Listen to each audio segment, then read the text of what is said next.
ॐ गणानां त्वा गणपतिं हवामहे कविं कवीनामुपमश्रवस्तमम्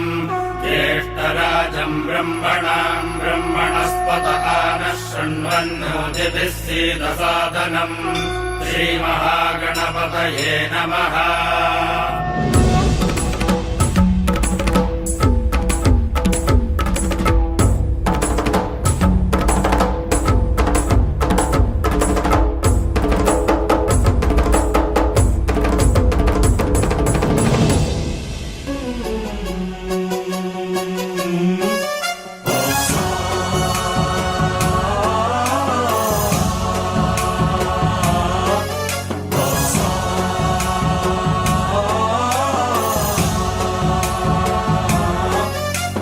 गणनायकाय गणदैवताय गणाध्यक्षाय धीमहि गुणशरीराय गुणमण्डिताय गुणेशानाय धीमहि गुणातीताय गुणाधीशाय गुणप्रविष्टाय धीमहि एकदन्ताय वक्रतुण्डाय गौरीतनयाय धीमहि गजेशानाय भालचन्द्राय श्रीगणेशाय धीमहि एकदन्ताय वक्रतुण्डाय गौरीतनयाय धीमहि गजेशानाय भालचन्द्राय श्रीगणेशाय धीमहि।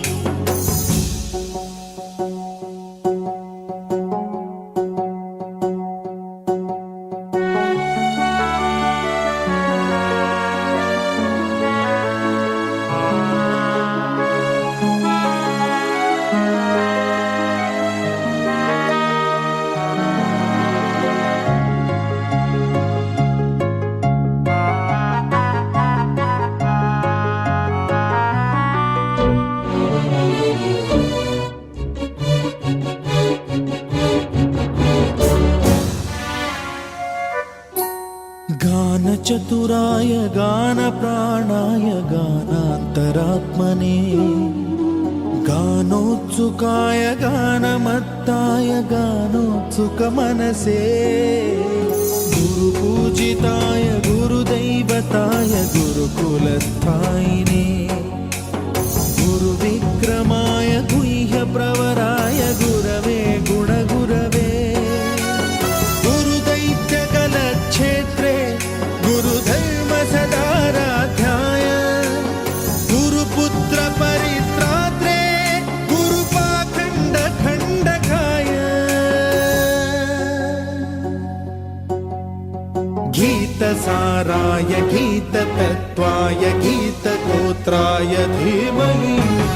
गूढगुल्फाय गन्धमत्ताय गोजयप्रदाय धीमहि गुणातीताय गुणाधीशाय गुणप्रविष्टाय धीमहि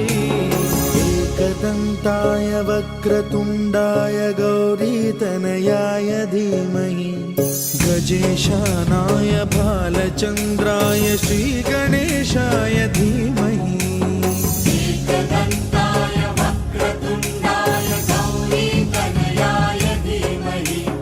गजेशानाय भालचन्द्राय श्रीगणेशाय धीमहि।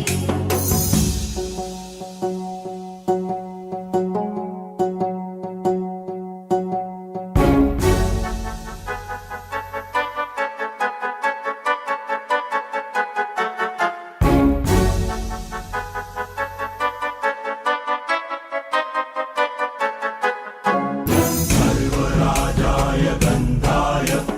सर्वगानश्रवणप्रणयिने गाढानुरागाय ग्रन्थाय गीताय ग्रन्थार्थतत्त्वविदे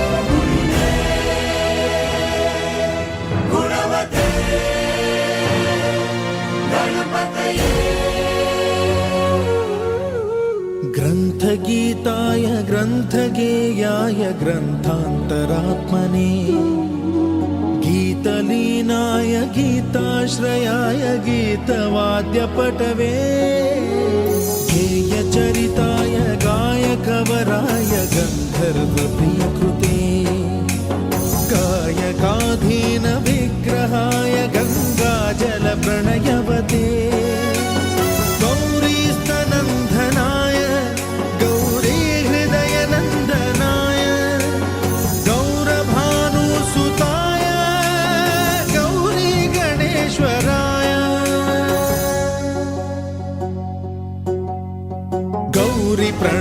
गजाननाय गौरिप्रवणाय गौरभावाय धीमहि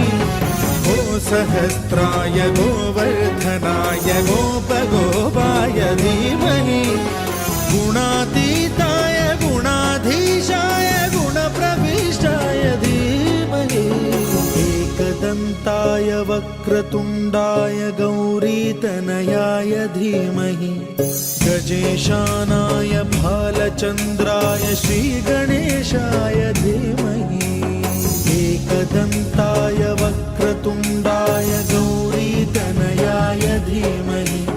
गजेशानाय भालचन्द्राय श्रीगणेशाय